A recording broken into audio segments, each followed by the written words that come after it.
British imperial colonial history was being used and abused for political purposes that I regarded as destructive. So the story we tell about our past is politically potent.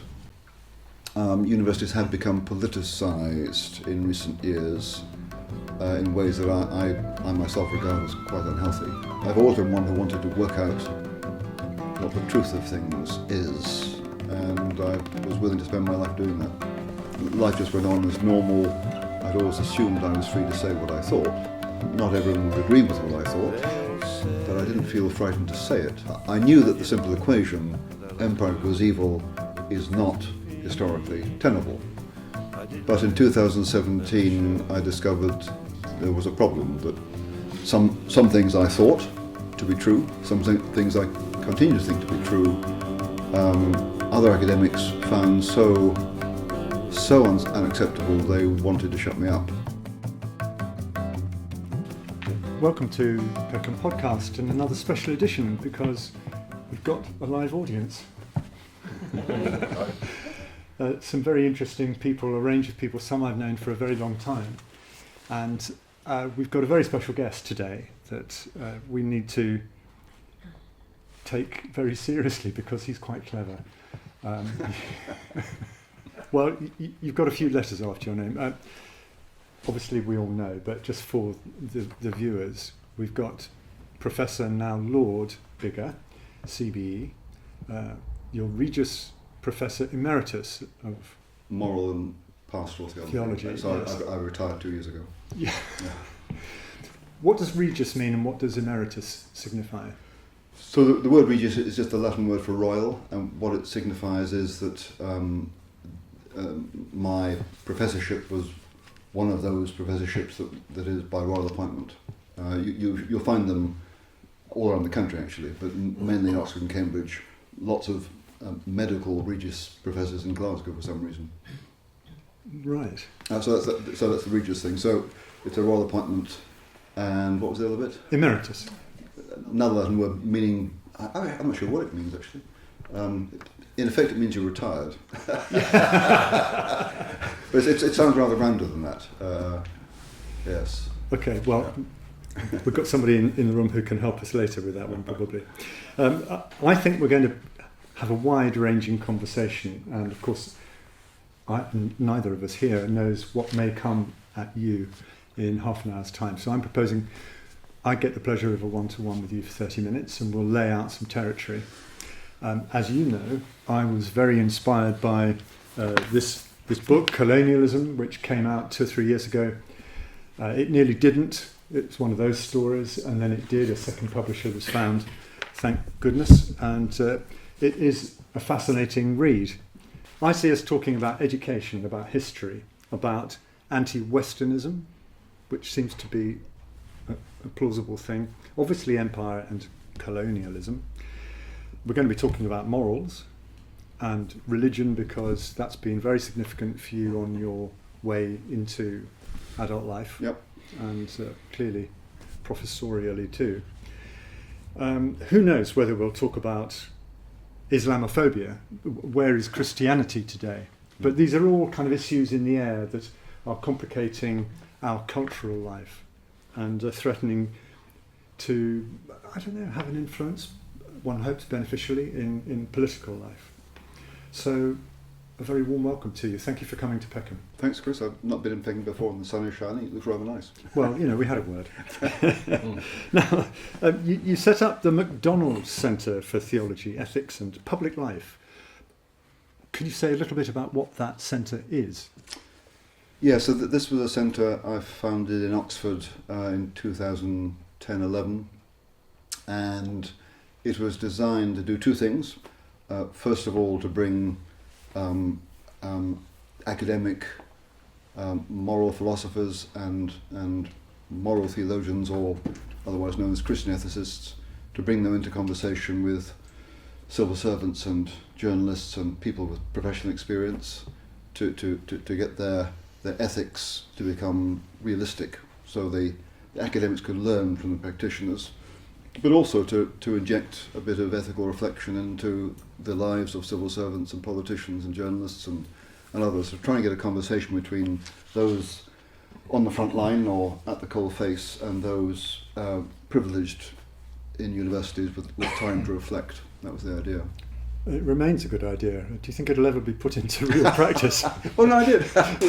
Well, no, you put it there, but Yeah. it's not used as much as we might want, I think. Well, it's just that I'm a career academic, Chris, and it's dawned on me rather late in life, and I've just turned 70, that academics are privileged because we have the time. We're funded, many of us, to go into libraries, read books, think things out and write them down. Most people just don't have the time, and certainly parliamentarians don't.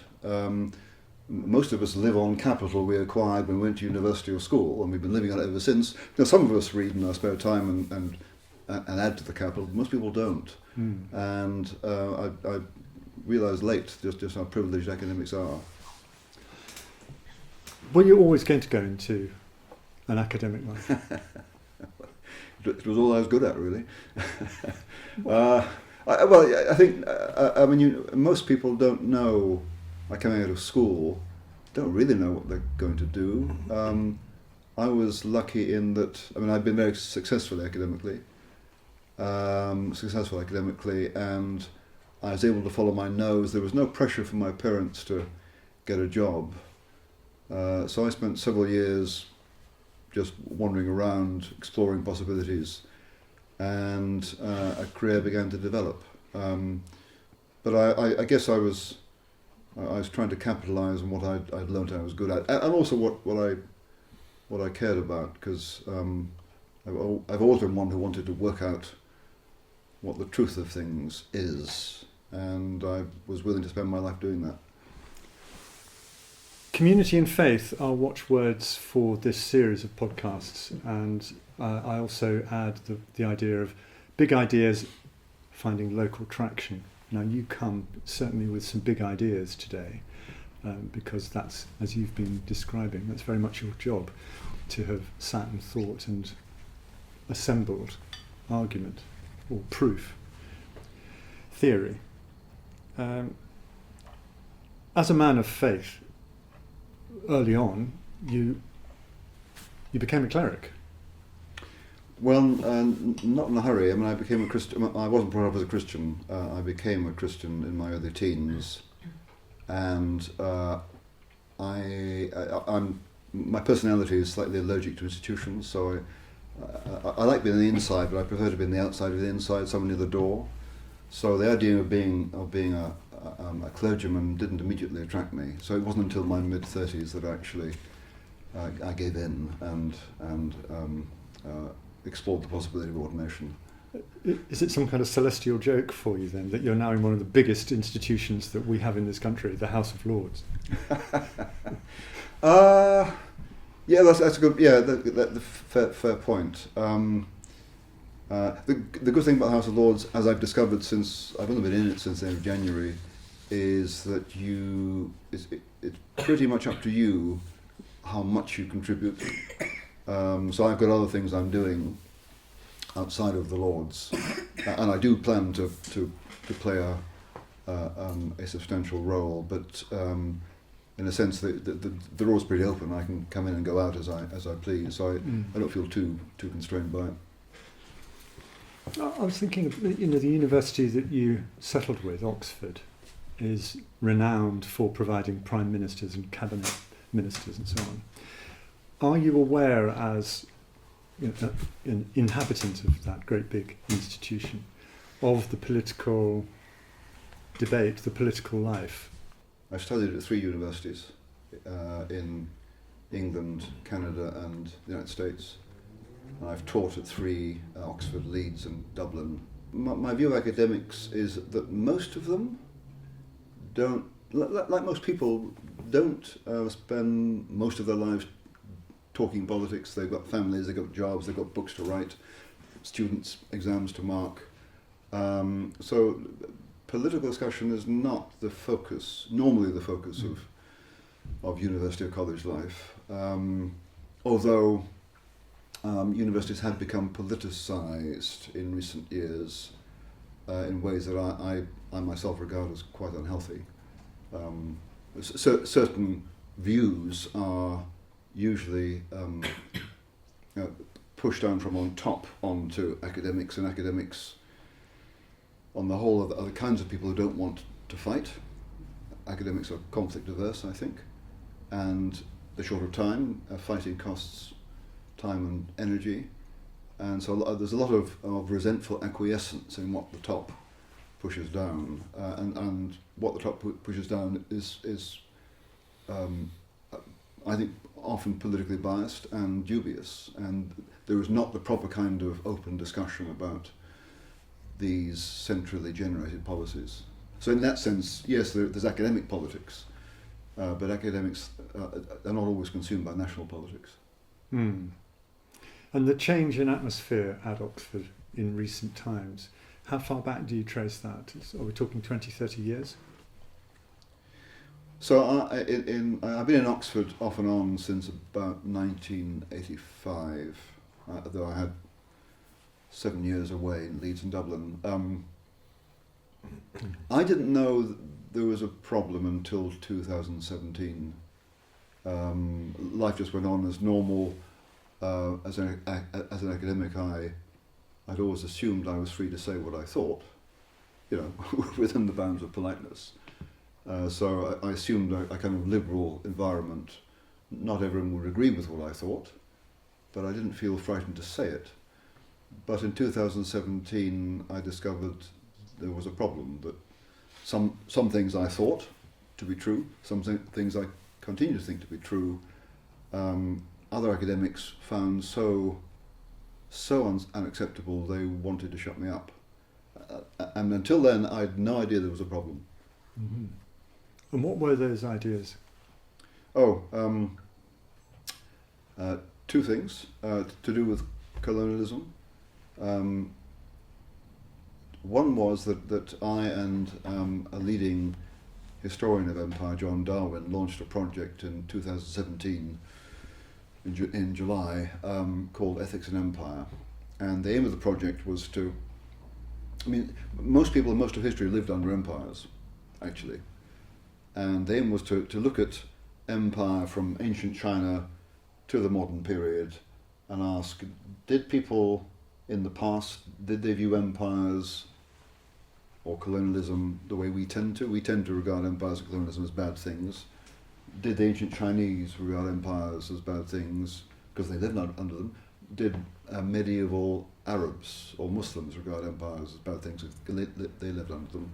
And just to, as it were, contrast how we tend to see these things with how people in the past have seen them, and try and understand why did they think differently if they thought differently.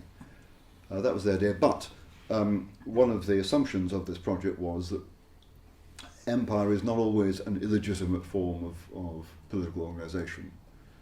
That was one assumption. And then in late November 17, I published an article in the London Times which argued what I thought then to be the completely incontrovertible position that we British can find in our colonial imperial past cause for both pride and shame. Shame and pride. I thought, who could disagree with that? But those two things provoked a reaction. In December 2017, an academic in Cambridge University tweeted her followers in Oxford, quote, OMG, oh my God, this is referring to the Ethics in Empire project, this is serious shit. We need block capitals to shut this down, end of quote. And then there was a period of a week when there were 3 online protests attempting to shut the project down. But those were the ideas that provoked the reaction, and at that point I realised that universities, at least parts of universities, do have a problem with free speech. Sad. Shocking, because I didn't think that was a problem. I mean, let's be clear, the issue is not whether people should agree with me, they often don't, nor is it that people criticise me, they often do. That's not the issue. Mm. The issue is whether there should be a mass pylon to shut Biggar up, so no one gets to hear what Biggar has to say. That's the issue, and the fact that this was inspired by academic colleagues in the University of Cambridge and allied to colleagues in London universities and in Oxford, and that degree of intolerance among some, usually younger academics, was a shock. Now, I don't want to kind of exaggerate the problem, because there are plenty of academics, probably most academics, certainly in Oxford and elsewhere, who don't want to, who are not keen on suppressing other people's free speech, who just want to get on with their lives and their research and their teaching, and don't want to fight. If there's a minority who are active in trying to suppress free speech and thinking, and if the majority don't act, then the minority prevail, because they're the shouty ones. Exactly. And mainstream media is involved in this, in my view. I've spent time, my working life, in media one way and another. Okay. And these arguments are not laid out for general consumption, just as you found you were not able to lay out your arguments automatically as of right to be considered. Yeah. We are not fed enough material, is my view, on mainstream. And so the internet provides alternative media and alternative platforms, such as this kind of conversation. Yeah. And there are people, obviously, who are seriously established, who have very large followings, who have now made it their way of life to talk regularly on the issues of the day according to them, whatever they may be. Yeah. And that seems to be healthy. The question is, will the vast majority of society be remotely interested in looking for alternative points of view? It seems to me that's a little unlikely still. And if, I don't know, it'd be interesting to see how the room responds when we get to open up in 10-15 minutes. It'd be interesting to watch the next 3 or 4 years, particularly of this government, and how we all fare. Because it's a shock that you didn't know until 2017. I was naive. Yeah, and I think the general public didn't know until, for most of us, until George Floyd in May 2020. Yeah. And then it had a big impact. Yeah.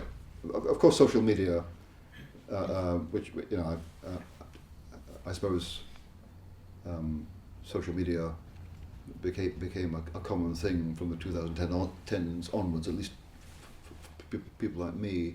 And social media, has all sorts of advantages, but there would never have been 3 online protests in the space of a week were it not for social media. Mm. There would have been that kind of pile-on.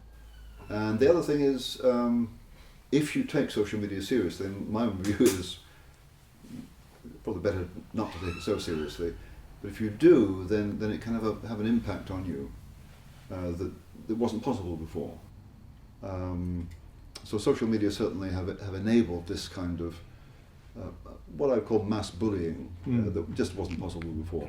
Sure. No, I mean, you'd be more or less unreachable, I guess. Yeah. You said, I've been worried, you said, about how the current view of British history is affecting national identity. And I really like that statement, because it brings a philosophical consideration straight into the middle of the arena. Would you like to elaborate on that thought? Yeah. It may not be obvious to you unless you've got very good ears for it, but I'm in fact Scottish. Anglicised, but Scottish.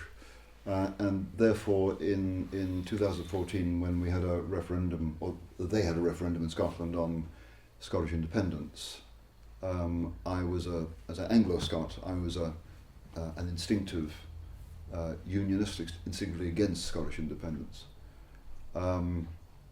But I felt morally obliged to consider Scottish nationalist arguments in favour of Scottish separation, because although I'm very attached to the UK, as a Christian I can't possibly regard nations as divine. Nations come and go.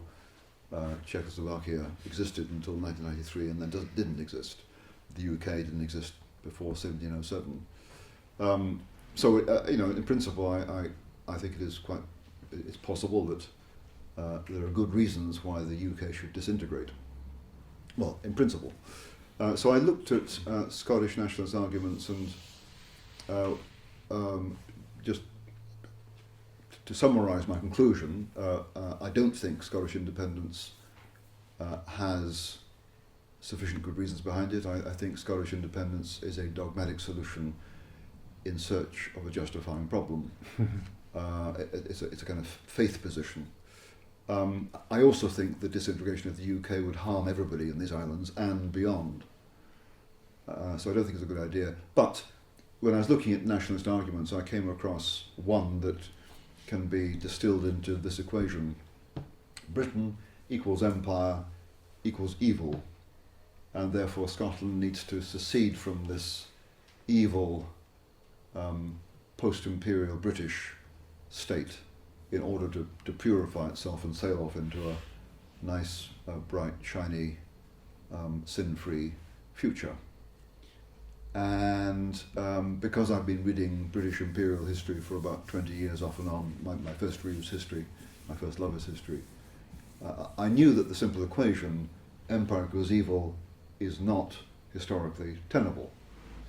But it was then that I realised that British imperial colonial history was being used and abused for political purposes that I regarded as destructive. So the story we tell about our past is politically potent, and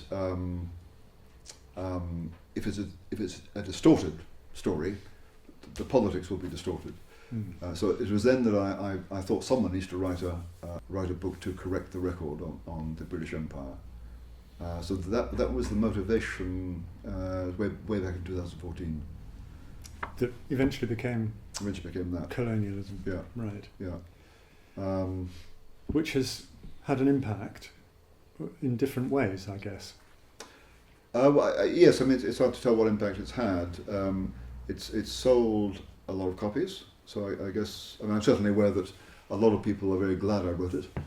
A lot of people have responded with relief because they intuited, I guess, that the very denigrating narrative about 400 years of British imperial colonial history being nothing but a litany of racism and oppression and exploitation, they intuited that wasn't entirely true, and they found in my book evidence that no, it's not entirely true. It's not as big as you think, because there's, 150 pages of notes? At the end. Epilogue comes before page 300, and then, but the notes are as interesting as the book. Yeah, don't miss the notes. I'm just saying, this is a scholar, and he's a serious scholar, and the reading is, well, I don't think it can ever be exhaustive, but it's pretty comprehensive. Do you remain comfortable with the moral reckoning that you have described? That's a good question. So the book came out February 23, and there have been lots of reviews, which I've read. Some have loved it, and some have absolutely hated it. And so, I'm sorry to tell you this, Chris, but there was a later paperback edition published in March 24, which has an added 27,000 words in a postscript, most of which is about, it's really my responding to the 10 most hostile reviews. Right. At the end of which I make, and I did that, I mean some people say I shouldn't have done it because it makes me feel up here defensive. Well, I was defensive. I was being attacked and I decided to defend myself. One of the problems with the current mood is we don't have enough thoughtful discussions of these matters.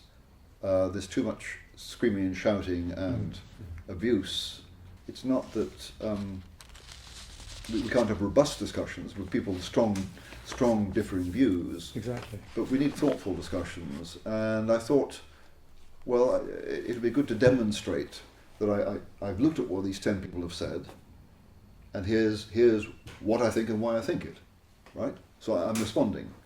which is a responsible thing to do. But to answer your question, at the end of it, I made 4 minor concessions. I added some material dealing with aspects of the British Empire in the 18th century I'd missed.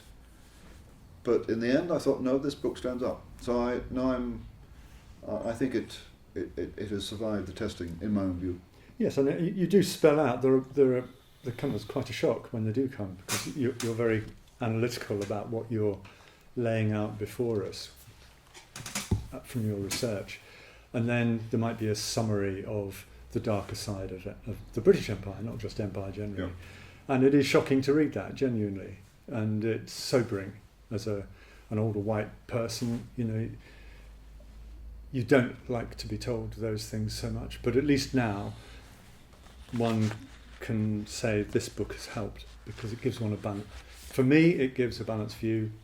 May not do that for everybody. Well, I'm glad to say that, and I'm glad to hear you say that you were shocked to read the list of bad stuff. It's on page 276. Well, here's all bad stuff.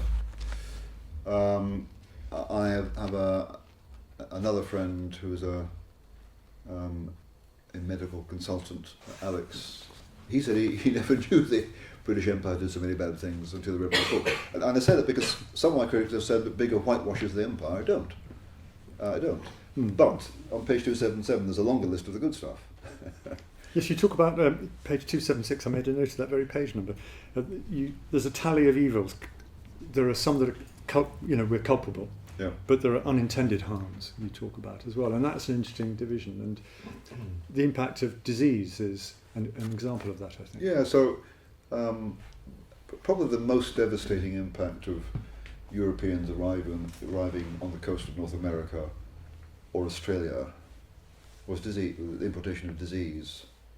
There's an American historian who says that if a Native American people, let me just scroll back a bit, Europeans have become accustomed to domesticated animals and have become immune to the diseases or the germs that animals spread about. Peoples in North America and Australia who didn't domesticate animals, they were hunter-gatherers, were not immune.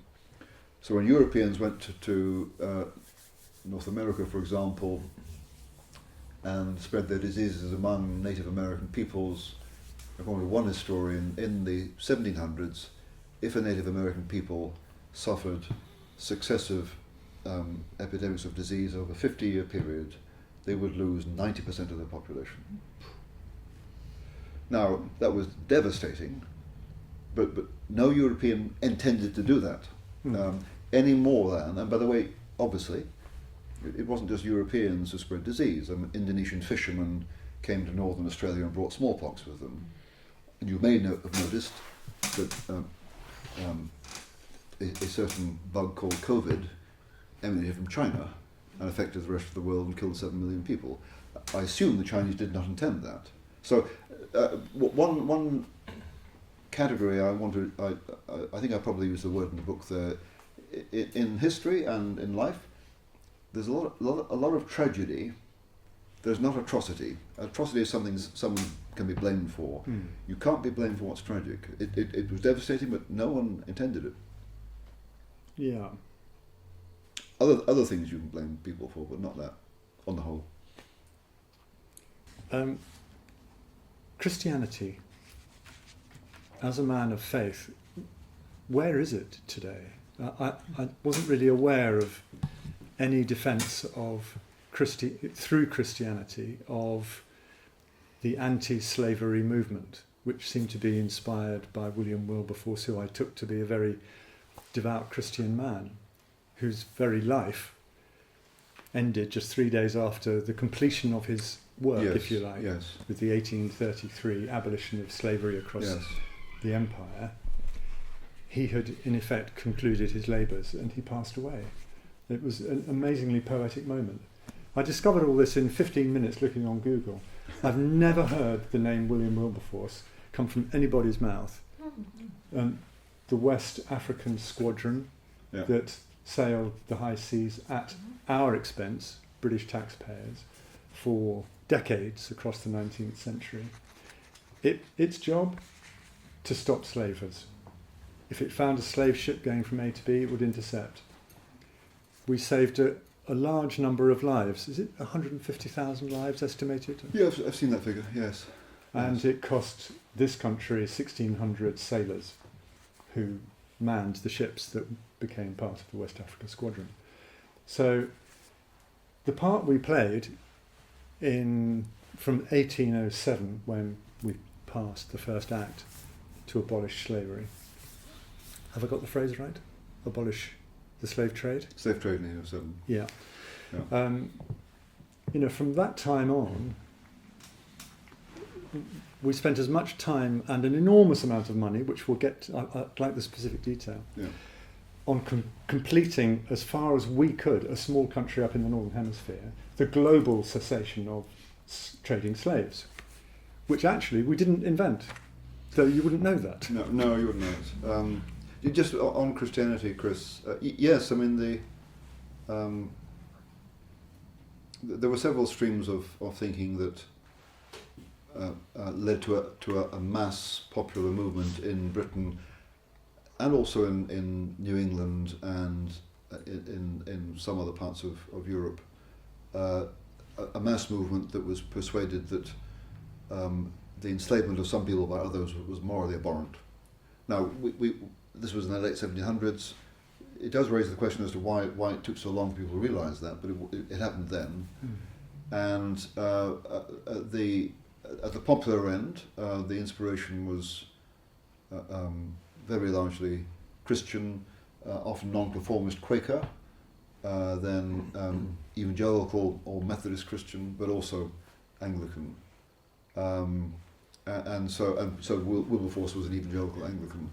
Oftentimes, it is supposed that the Christian Church was the lackey of imperial oppression and exploitation. In this case, the Christian Church transformed the empire and made it into something that sustained a humanitarian campaign to suppress slave trading and slavery from Brazil to New Zealand for 150 years. Maybe you can tell me this. Some folk tell us that the involvement of some British people in the enslavement of Africans is something that British people don't know anything about, and we need to learn about that now. Now, my reaction to that is, I can't remember when I didn't know it. So I'm slightly sceptical as to whether British people didn't know about the involvement of some British in historic slavery. But apart from that, the folk who want us to remember the horrors of slavery and the racism that justified it don't want us to remember that up until that point, everyone was doing slavery worldwide. Now, the chattel slavery in the West Indies was among the most brutal, granted, but slavery was a universal institution, and that the British were among the first, not the first, but among the first in the history of the world to stop the damn thing. And then the other context that it is, I think, one has to say, deliberately ignored, is yes, after the British abolished slave trading and slavery within the empire, they went on to use diplomatic power to try and persuade other countries like Brazil or America or the Portuguese to stop their slave trading. And they were busy gradually shutting down slave trading in Zanzibar in the early 1900s. So that whole period of not simply abolition within the empire, but also suppressing slavery worldwide is, I think, deliberately ignored. It is extraordinary. Now, does anybody have a question that they would like to put to the Professor? It's not a question, it's just an observation of something I've thought about. Not all British people understood about slavery. A lot of British people were under the thumb, were being exploited. I remember having an argument way back at film school with an Asian colleague, and she was looking at a book on the exploitation in the empire of India. Look what your ancestors did to my ancestors. I said, not my bloody ancestors, mate. I said, my ancestors were in the workhouse, working on the fields, working down the coal mines. I've done my history. I've got nothing to be ashamed of. Yeah. So I kind of look at it from that point of view, and I think that is how I would react to what you just said, because you have to think about which British people did the exploitation and upheld the empire. Stephen is a writer on black British history, Okay. much published. Right. If you do have a question, please give your name so that Nigel knows who he's speaking to. Do you want to come back on Stephen's remarks? So, You next, Steve, Nigel. that's why I said some British people were involved in slavery. One good reason for making that distinction is to push back against the racialization of the issue. It wasn't white people enslaving black people, it was some white people enslaving some black people. And by the way, the black people who were enslaved by white merchants on the coast of West Africa, they've been captured by other blacks. The Europeans did not go into the interior of Africa to hunt for slaves. Africans had been fighting wars, enslaving other Africans for centuries before Europeans arrived. So slavery was a bad thing, but let's not make this into a kind of white versus black thing, because there were bad people and good people on both sides. I mean, yes, no doubt all the officers in the Royal Navy ships were white. A lot of the sailors were not white. The ships that were off the coast of West Africa trying to suppress slavery. So there were non-white people involved in the suppression of the slave trade on British ships. How do you view that? Is that a good thing in your reading? We're not making a point about the goodness or badness of particular races. So I think that's good. I think it's good that, as it were, different races were both Europeans and African peoples. Both were involved in the business of enslaving, but both were involved in the business of liberation from enslavement. Just before we go to Althea, there's a quote I wanted to read you. The Slavery Abolition Act of 1833. In 1833, Britain spent £20 million, or what was then 40% of its national budget, to buy freedom for all slaves in the empire. 40% of its budget. The amount of money borrowed for the Slavery Abolition Act was so large it wasn't paid off till 2015, which means that many living British citizens paid to end the slave trade. Never heard that before. Why? The ignorance, the willful obfuscation of story is quite something. Althea, you wanted to come in on that. Look, tell Professor My name about is Althea Smith, and I'm the chair for Acon Tenants Resident Association. Past politician, past I said, because I'm still do small p politics. But my question and my observation is, if I start from 2015, the government decided to pay out families of slave owners, yes? And one of those payouts went to John Major, yeah? Because his family had a long history of being in the slave trade. But that's not my question. My question is that before Wilberforce says he was abolishing slavery, which he wasn't the first to abolish slavery, he had a self-interest in the abolition of slavery. They had slaves, and they had the Egyptians and the Portuguese and the Spanish. They were the general slave masters before the British took over, because there was a fight between the Spanish and the British. I can tell you, I could say all day and tell you about it. So I'm going to concentrate on Jamaica. So therefore, the Spanish went and captured Jamaica, and the British thought, there's a lot of wealth, there's some gold somewhere, there's some oil somewhere, we want a part of Jamaica. So they went and they had the Maroons, had a fight with the Maroons, which Nanny Maroon was in the hills, and they fight off the Spanish, and the British take over. And it's been a battle between the Spanish and the British for Jamaica. And that's why in Jamaica, one of our language has to be Spanish now. But beside that, you hear the government are talking about they need to be free of the colonization and free of the United Kingdom. The reason for that, and Barbados is preaching on that very heavily, is because of the minerals.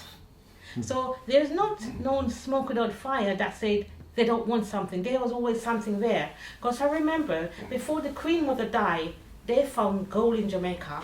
And the first person was to be given a present of that gold was a gold ring made for the Queen Mother. So it's all these things that's going on about the imperialism. And if we go back, we could go back from 1400 when people come in here. As far as I'm concerned, I'm British. But now they want to define, are you British or you're Jamaican? I was born British, and I intend to keep my British nationality. Now, after 1982, if you're born after 1982, you cannot be classed as British. You're classed of the birthplace of your mother's birthright. So that's a bit of history. I found a church in Jamaica where they used to have all the slaves. And when I trace it back, the slave owner, his grave is in Newington. Oh, really? South Right. Newington. Yeah. Yeah. Wilberforce's grave is in Clapham. We visit it. We do walks in Clapham, and his grave is in Clapham. So it's more deeper than 1833. It's gone far beyond that. And coming back to the Christianity bit, what do you think about what's happening regarding safeguarding in the church? Because something I must say, I'm also a lay minister, and I find that the Church of England is deep into the slave trade, but then before they started the slave trade, they were fighting against, it wasn't the Church of England was the main church, it was the Catholic. Then there was a division, and they divided to the Church of England.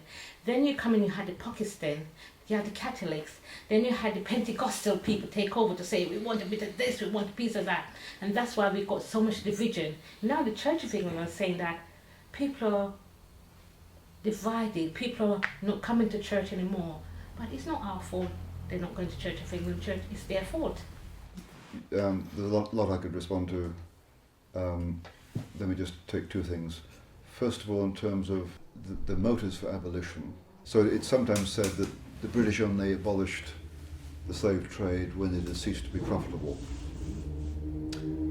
or that they suppressed the slave trade or after the British had abolished slavery within the empire. They were keen to suppress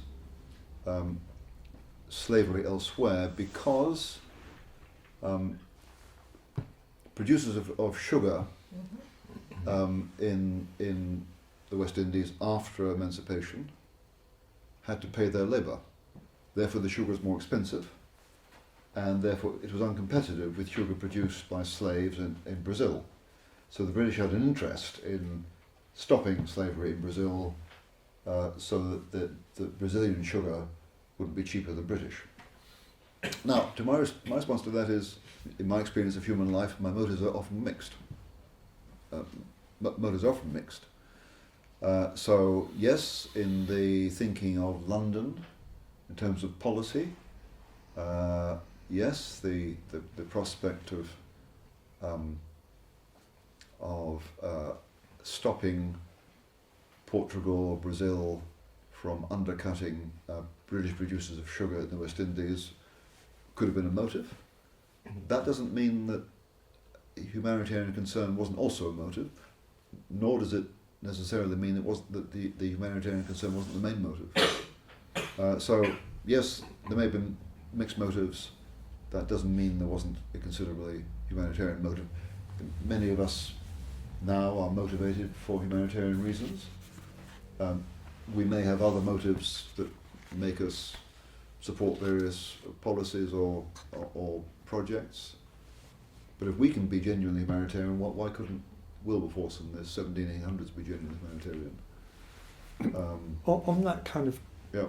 note, the tone of that reflection, I made a note that in 1870, this is from the book, Britain appointed a comptroller general in Egypt who saw his Egyptian responsibilities as paramount. He was British, but he saw his responsibilities initially as being to the Egyptian people, which is quite an assertion and would be largely disbelieved as an assertion. Yes. So how can you make that, and is it easy to defend that?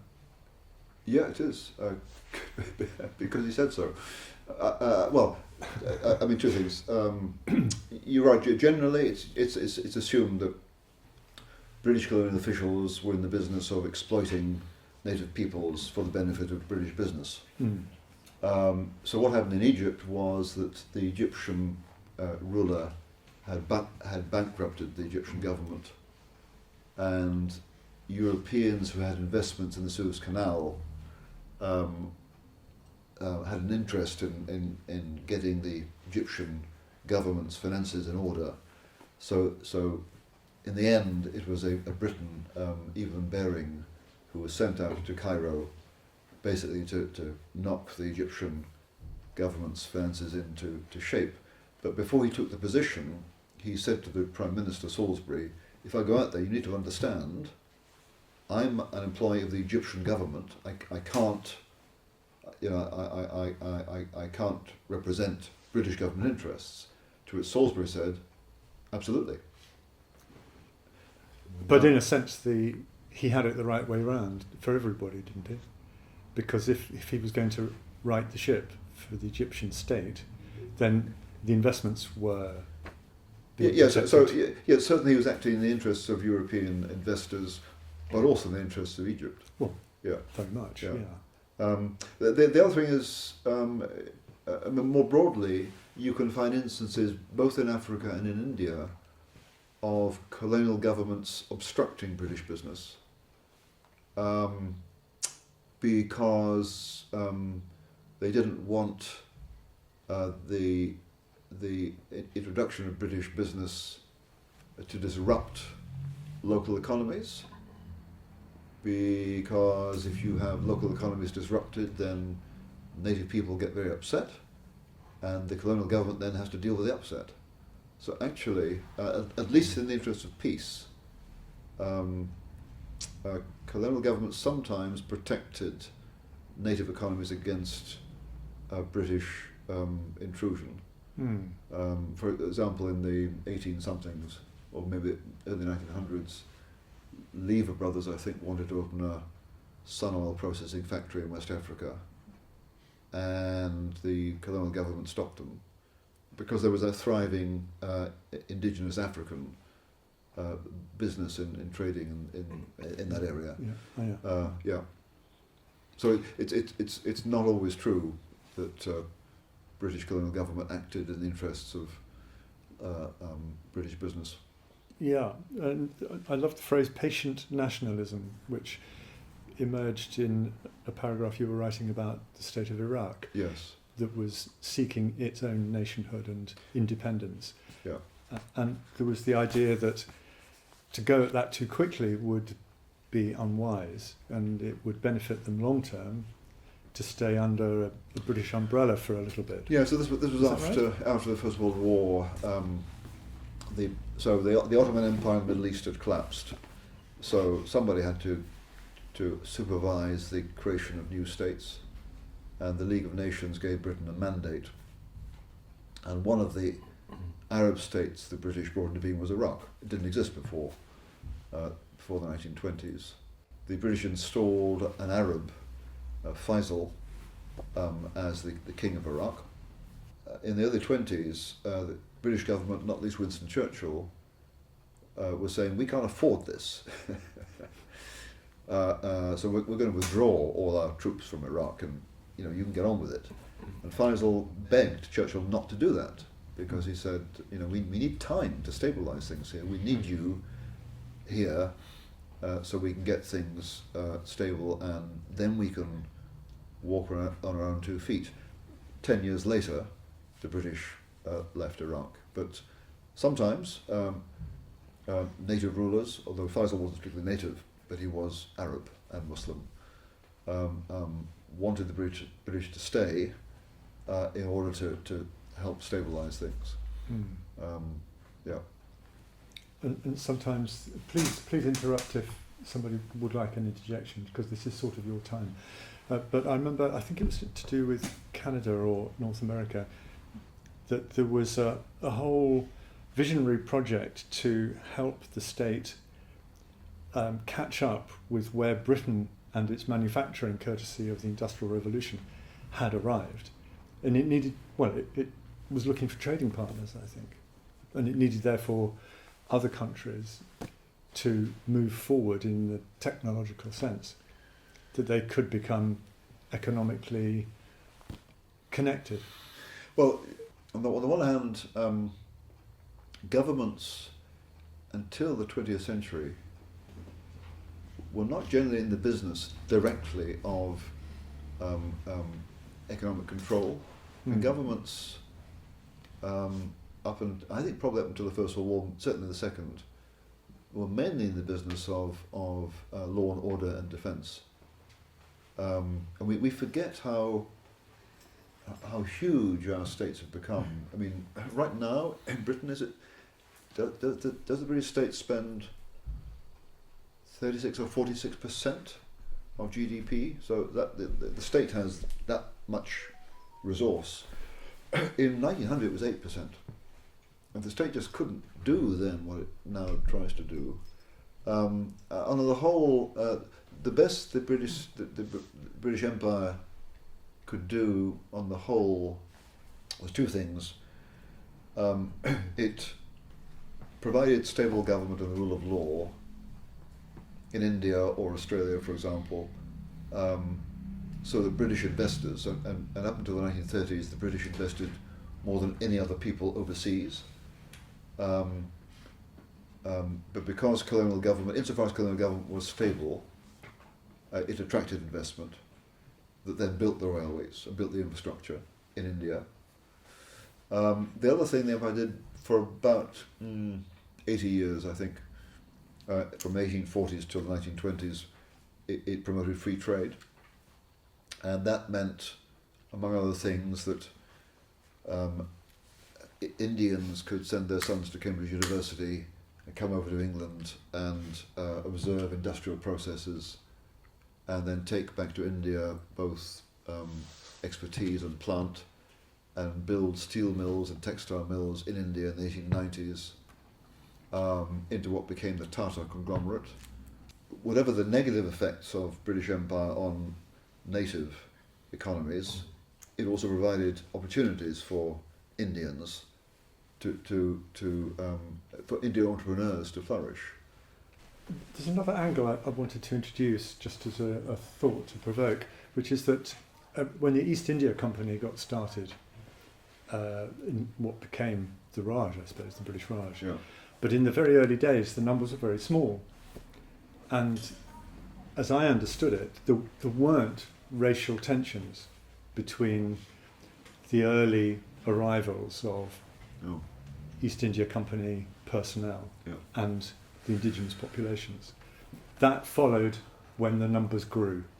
Yeah, so in the 1700s, early 1800s, the number of British people in India was quite small. On the whole, they didn't take women out there, and so you found Britons would marry Indians, and sometimes they'd bring them back to England. And sometimes Britons went native. They were quite fond of Indian culture, and they'd marry Indians and they'd adopt Indian clothes. But what happened, a couple of things happened. In the 1830s, evangelical Christianity, I'm sorry to say, since I was an evangelical Christian, evangelical Christianity spread abroad the notion that, a rather more disparaging notion of Indian culture, particularly Indian religion. But you're right, toward the end of the 1800s, when more Britons went out to India with their women, they began to form enclaves, right? They had their own clubs and their own tennis parties and their own places to live, and they became, it's quite natural, really. You know, people from your own culture, it's just easier, you can take things for granted, but they mixed among themselves and they didn't mix with other Indians. And that led to a kind of cultural, social diversion, not helped by the fact that in some Indian cultures, women are not present. So you couldn't invite any Indian and his wife to dinner because the wife wouldn't come. or if you went to the Indian, the wife wouldn't be there.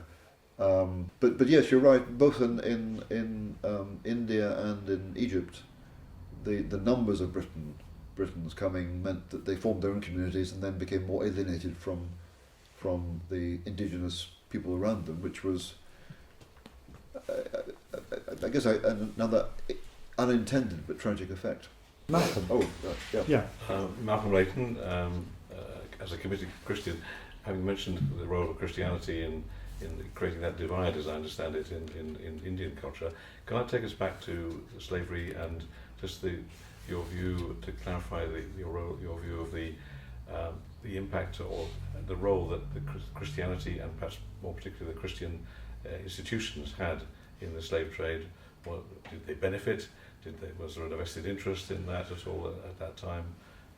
Just some comments on that. Okay, so as you said, the church was deeply involved in slave trade and slavery.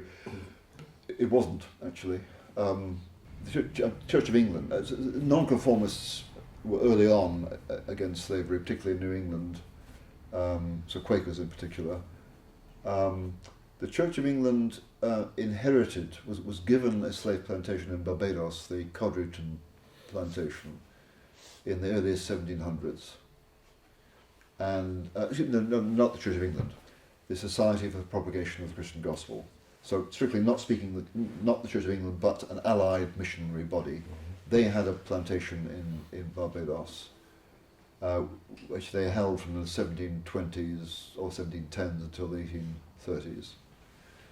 So that was one direct involvement. For what it's worth, the Codrington plantation is reckoned to have been one of the more humane plantations.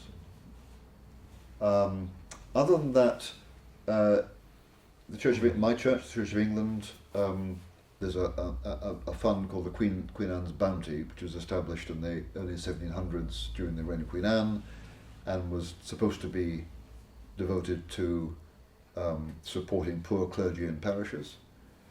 And in 1721 or so, they invested in the South Sea Company, which was involved in slave trading, and the Queen Anne's Bounty kept these investments for about 9 years, but gradually got rid of them.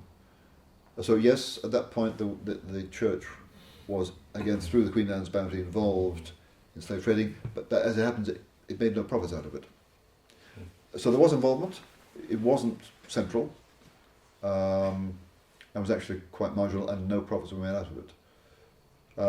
I believe, I haven't checked this since, but when I first looked into this 10 plus years ago, when it came to abolition, the Anglican bishops were supportive of abolition in 1807.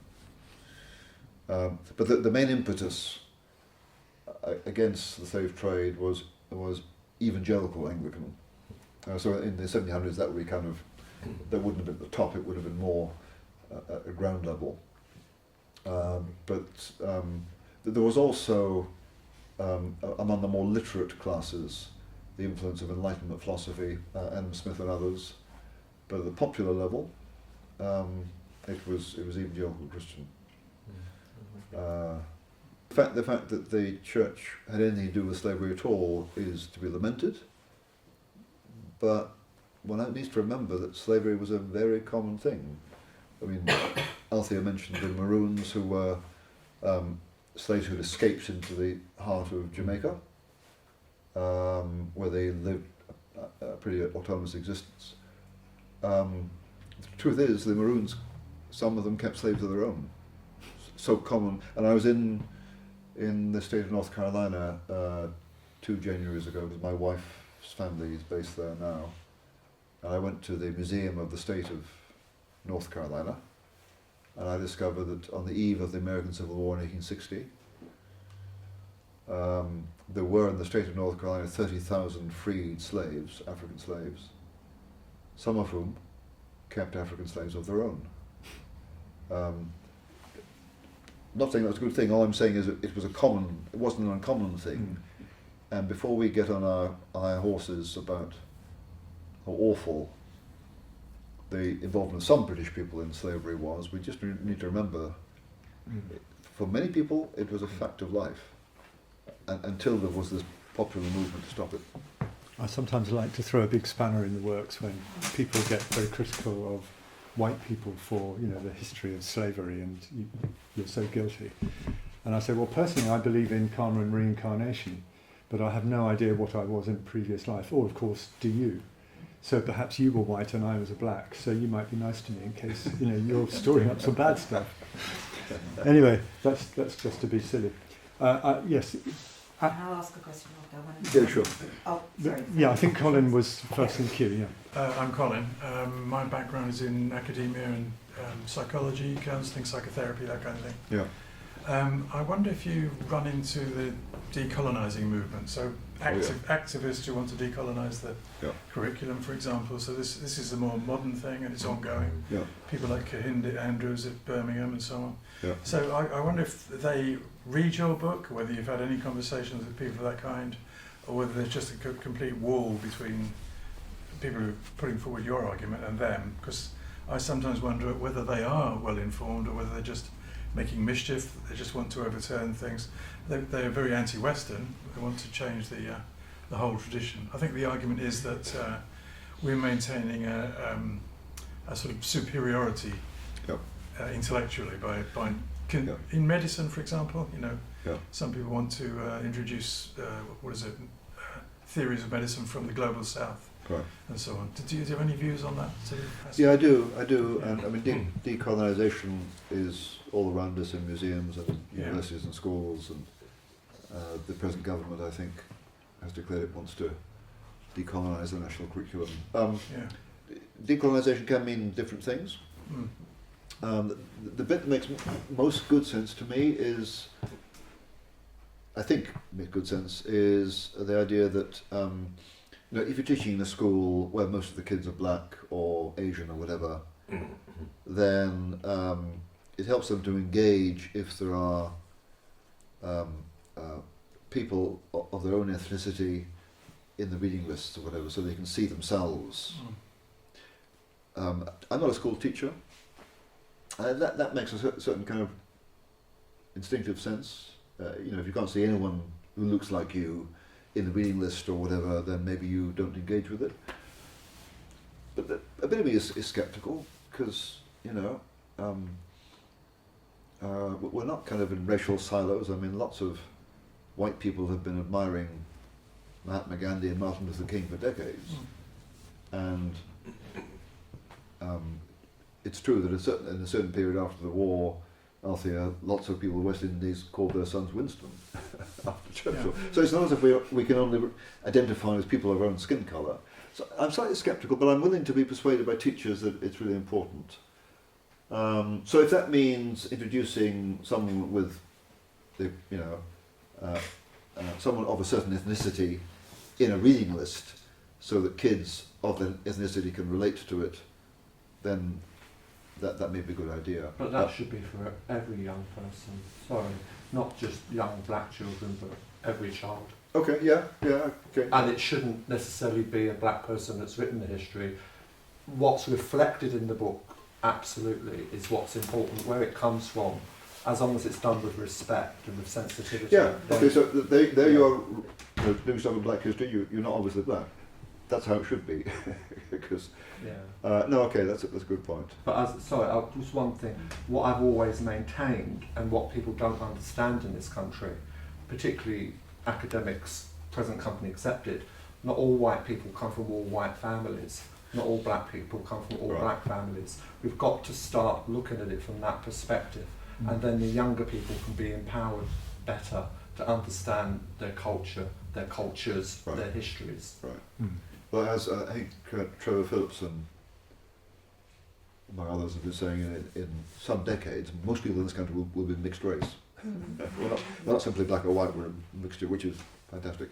But just going back to decolonisation, the idea of decolonisation that I think is a real problem is the idea that Europe and the West have given the world nothing that is distinctive and good. So the idea is that to say that the West has been superior in any respect to any other culture is racist, that's just not true, in my view. I do not think it's racist to say that a culture that has figured out that the earth is round, not flat, is superior to one that hasn't figured it out scientifically, or a culture that's developed ships that can cross the ocean is superior in terms of maritime technology to one that has only developed canoes that can go around coastal waters, or that a culture that's figured out that women are not chattels, or that slavery is bad, is not superior morally to one that hasn't figured it out. It is unwise, I think, for anyone of a certain culture to rubbish another culture entirely, because it's probably not fair. But making discriminate moral judgments, I think, is entirely fair. We all do it. Everyone does it, no matter what their skin colour. So therefore, to say, it may be that there are medical traditional medicines in the global south or wherever that have some things to teach us, in which case let's learn. But to say that modern evidence-based scientific medicine hasn't given the world something that it didn't have before, or that modern science has given the world nothing that Aboriginal Australians or Native Americans didn't know before, it's just not true. It is in a post-truth world. Yeah, well, we have to get past that, because that's a luxury we just can't afford. I want to bring Dixie in. Yeah. Hi, hello. Hi, my name is Dixie. I'm the chair of Elevated Minds, and I'm a freelance consultant that works in sort of, the trendy DEI or EDI world. And I just wanted to ask your opinion, because we are seeing a huge rise in nationalism. We are seeing a rise globally in the removal of black history, particularly in America. I know we're here, but actually that has a ripple effect in how people see patriotism in this country. We're seeing a rise in patriotism. And I would say I come from a mixed heritage family. My background, I'm Trinidadian, so I'm born under the rule of the Commonwealth and British Empire. I was born in the Caribbean. And coming here, I was taught English in school under the guise of the education system here. But I want to ask you your opinion. Why do you think we are reverting back to these hierarchical and patriarchal attitudes? Because there is a level of patriarchy, make Britain great again, make America great again. And those are being led primarily by white people who are finding it quite fragile that we are questioning imperialism and slavery and colonialism. Because systemically, regardless of historians and what you say, we are seeing there is a huge divide in systemically how people of colour are treated to white people. We see it in South Africa now, and we're seeing it all over the world. And there is a rise. And what is the attitudes? Because we also have an attitude here towards, if we take the situation of refugees, refugees who look white are more accepted in this country, whereas refugees of colour are distinctly categorised as either illegals or immigrants. There is a language. And why is that language resonating itself? If we are so worldly, we're so informed, we have access to information and education far beyond what we had before. But yet we are reverting back to a sense of, and I'm not removing a sense of pride, everyone should have a sense of pride, but there is a definite direction within society now, and that is led by the West, in how we associate certain demographic of people. If we look about how we speak about people of Gaza compared to Israel, I'm not trying to get into the politics, but if they were white, would they be treated differently? We are getting that. So we need to address that imperialism and colonialism has had 400 years a huge effect on how people see their positioning, and regardless of weaponizing colour, I'm white, you're black. It's not about that. We need to move away from those narratives. We need to be more constructive. The elephant in the room is that whiteness is always seen as superior in terms of systemic approaches. In industry, in job, in business, we are seeing it. And we need to have that discussion. Why is that sense of that privilege it's so fragile that people are so defensible to protect that essence of superiority that existed, and it still exists. We still have it today. We need to talk about that. Because regardless of the roundabouts we go when we talk about colonization and black people enslaved black people, it wasn't that part of the system that they were in. I've come to your country and I'm taking over, and it's almost like, am I going to be the slave, or am I going to enslave others because I don't want to be at the end of that? And we need to have these narratives in a much more discussion where there's not fragility, because as soon as you mention anything to do with imperialism, colonialism, patriarchy, it's associated with whiteness, and some white people, either educated or not, do have a sense of, oh, you're stripping my pride, and no one is stripping your pride. But we need to address why in 2025 we are still having this dialogue, and these systems, which are systemic, are still in place. So I would like your opinion of why these things are resonating, and we are now very much educated about history, about facts, about who we are, our identity.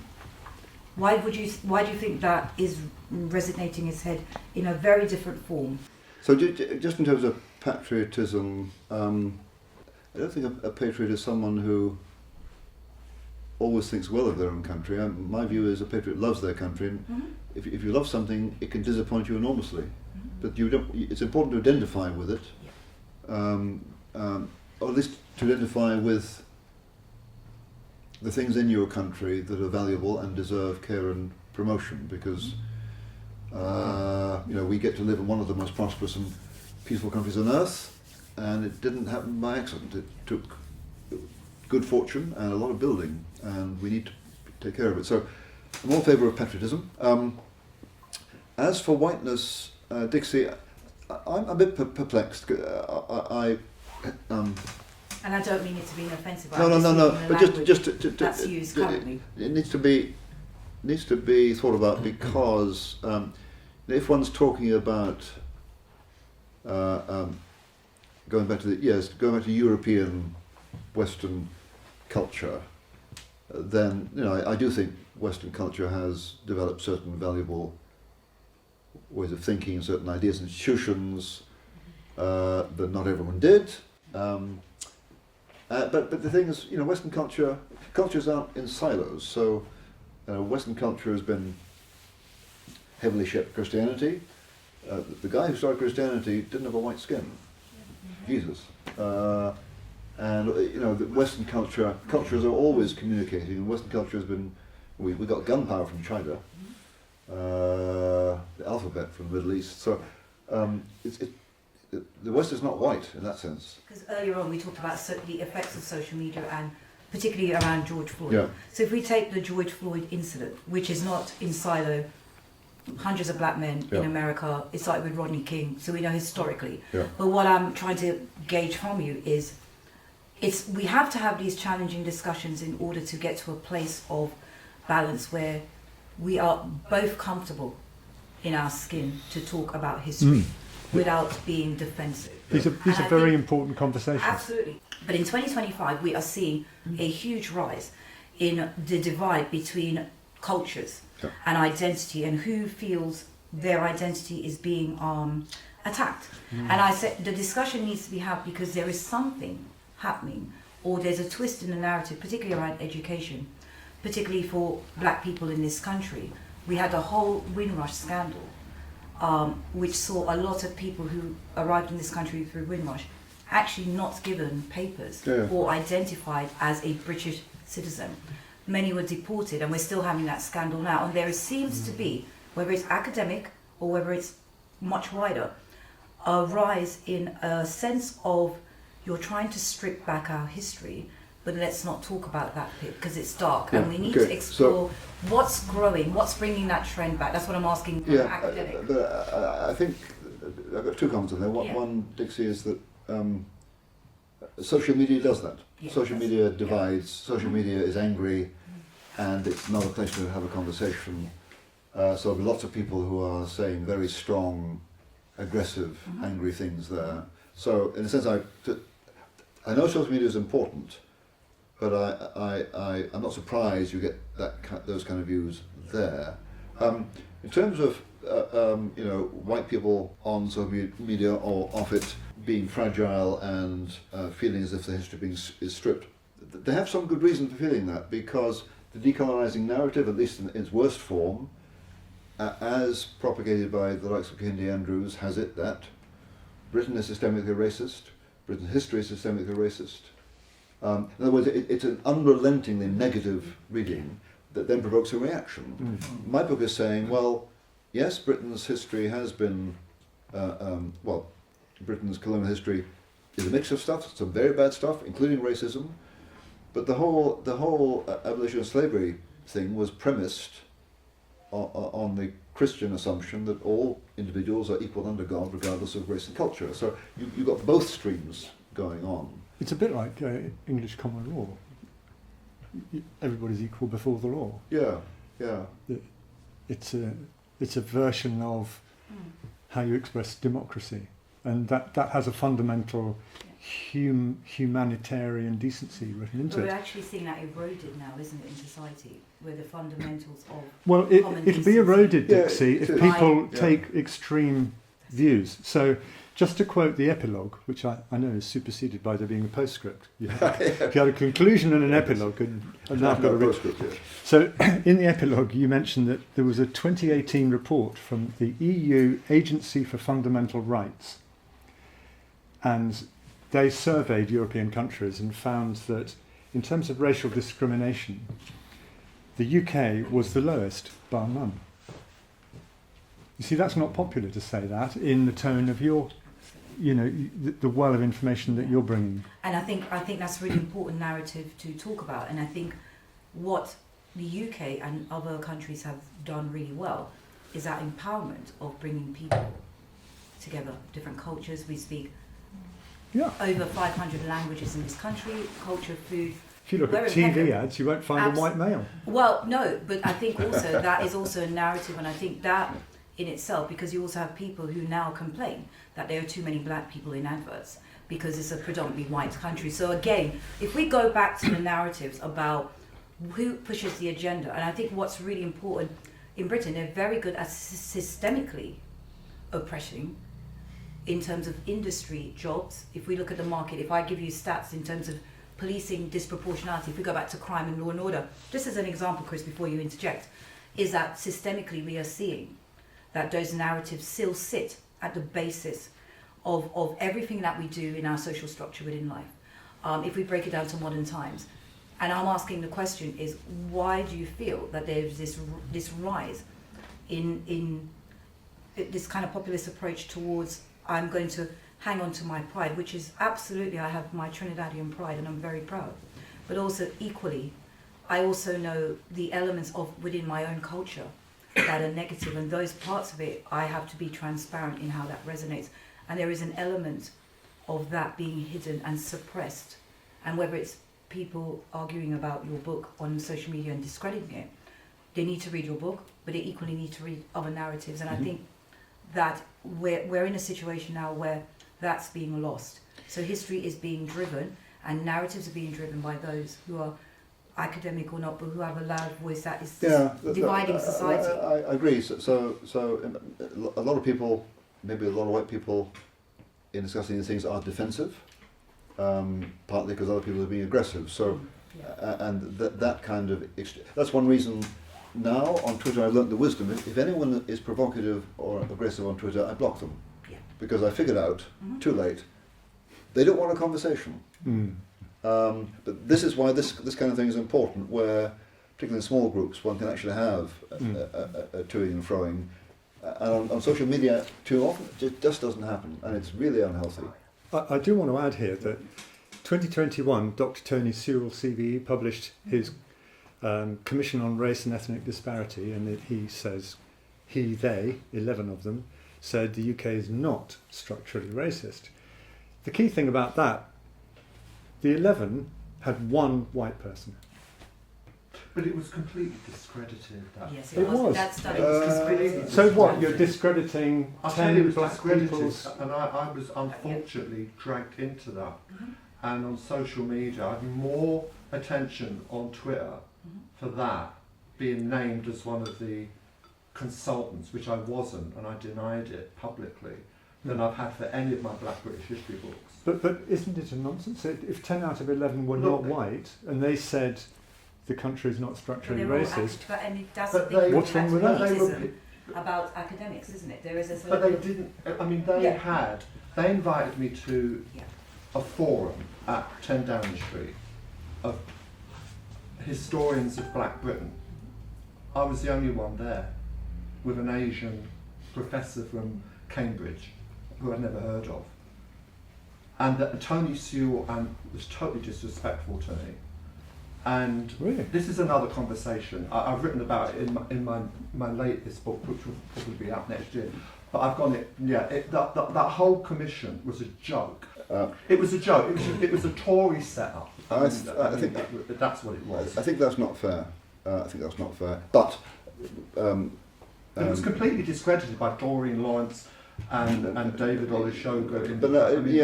But folks, People that the black community respect. I know, but David Olusoga would rubbish me too, frankly. So the fact that someone shouts that this is discredited, I'm afraid I've seen too much bad faith. I'm not a social scientist, but just two particular points. One thing the Cred report says is the outcomes for different ethnic groups of Britain varies enormously. So that in terms of, I forget what the measures are, but in terms of educational achievement or in terms of incomes over £100,000, Asian Britain's at the top, West Africans, then Caribbean Britons, then at the bottom of poor whites. So in other words, this is not a black versus white thing. There are mixed outcomes, and the fact of the ethnic origins of Boris Johnson's last cabinet. Most of them were not white British. That does not happen in a white supremacist society.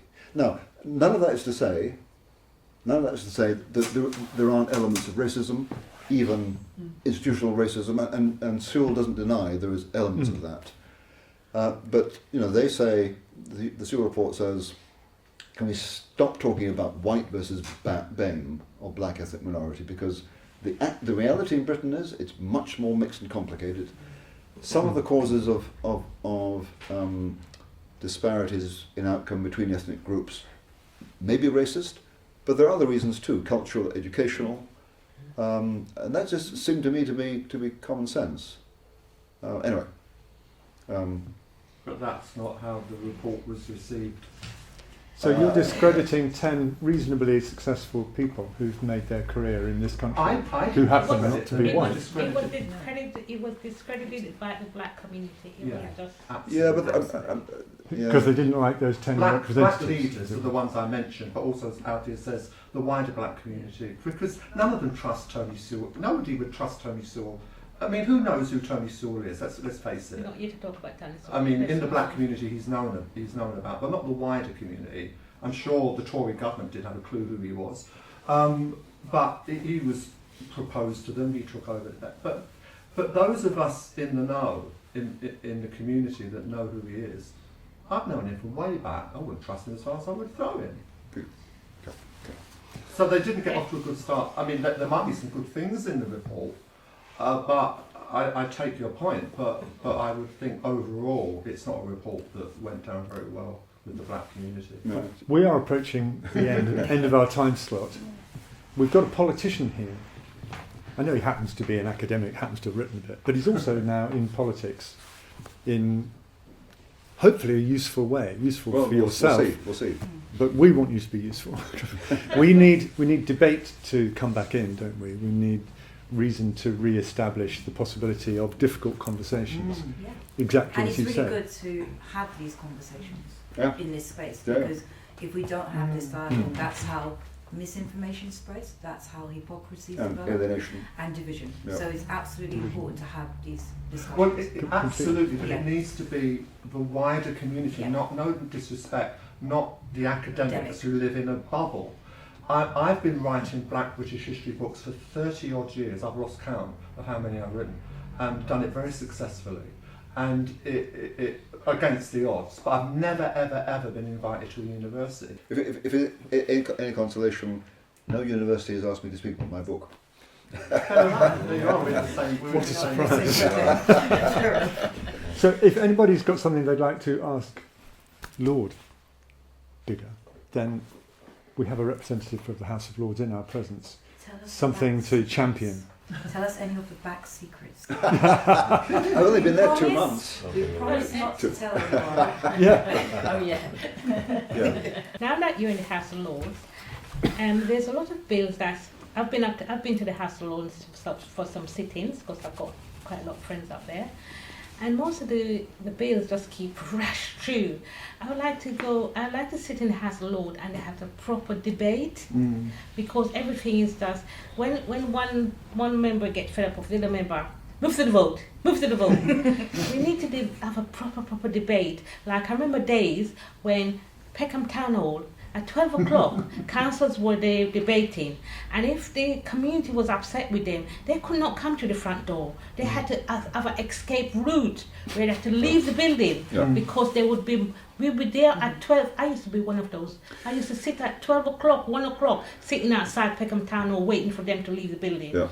And it's not that we know people are fear of their life, and there's a lot of negative things that have happened to some politicians, but looking from the house side, we need to have a proper debate. Have a proper debate about our lives, because it's our lives. Althea's right, debate is the key word. We don't have debates. We used to have them back in the 80s. We'd hold Channel 4 to account if they weren't representing lesbians and gays. We held the BBC to account if they weren't having enough black people. Yeah. None of that happens anymore. It's all... Yeah. So I can report from 2 months' experience in the House of Lords that there's more considered debate there than in the House of Commons. That legislation is being pushed through the House of Commons. The Lords, for whatever reason, tend to be more deliberate about it.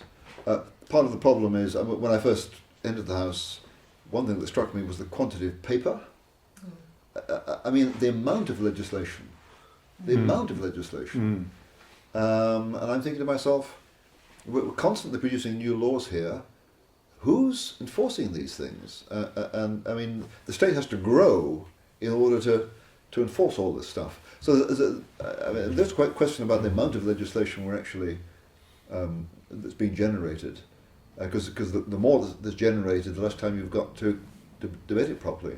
But on the other hand, and I've been in the House of Lords up until midnight debating.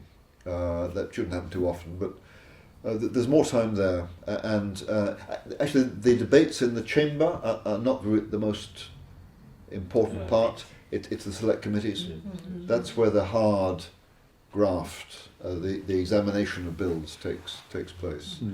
Though even in the chamber, the putting of questions, the government can be put on the spot and made to think again sometimes, even a government with this huge majority. But I think in the Commons, actually, the lack of careful deliberation is a problem, partly because MPs are, I'm told, they're spending more and more time in their constituencies. Less, yeah. Apparently, but maybe not yours. Maybe not yours. But if they're not in the House of Commons, not the constituencies, I don't know what they're doing. Maybe on a holiday. Just to round off our conversation, is there something that you particularly wish for? Something that I particularly wish for? Well, I certainly wish for more of this kind of thing. I was telling Chris, I talk to all sorts of different groups, but I'm really pleased. I mean, I've talked to school groups. I talk to academic groups. I talk to political groups. But I'm really pleased to come and talk to folk here and groups like this, because these issues are really important for all of us. Issues of race, issue of how to make sense of colonial history, whether decolonisation is a good thing to adopt, or how far it's a good thing, or how far it's bad. These things affect all of us, and it's really important to have a thoughtful exchange where we exchange reasons, and maybe we get persuaded, or we get alerted to ideas that we hadn't thought of before. So that's my parting thought. This is great. Thank you. Well, I think a big round of applause for Lord Biggar.